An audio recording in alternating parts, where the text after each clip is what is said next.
Hello guys, welcome back. In today's video, I'm gonna show you how to fix link direct open on browser. All problem solved.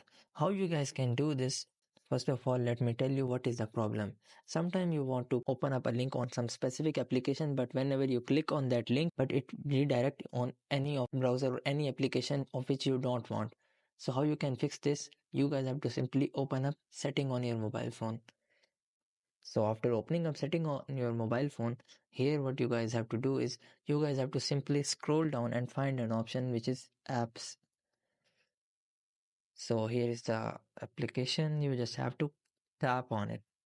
So after tapping on the apps option, here you guys have to just scroll down and tap on default apps or system apps. So after clicking on default apps, you guys have to simply click on the last option which is opening links. So after clicking on that, you guys must have to activate or toggle on the first option which is instant apps. So after tapping on it, and here you have to simply select any of the application in which you want to link to redirect. So let's suppose I want to redirect my link to Google. So I have to just click on it and just allow toggle on that option.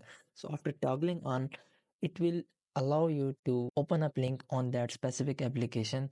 So in this way, you guys can be able to fix link direct open on browser. So that's all for today, guys. Hope you would like it. Do like, share, subscribe. Thank you so much. Bye bye.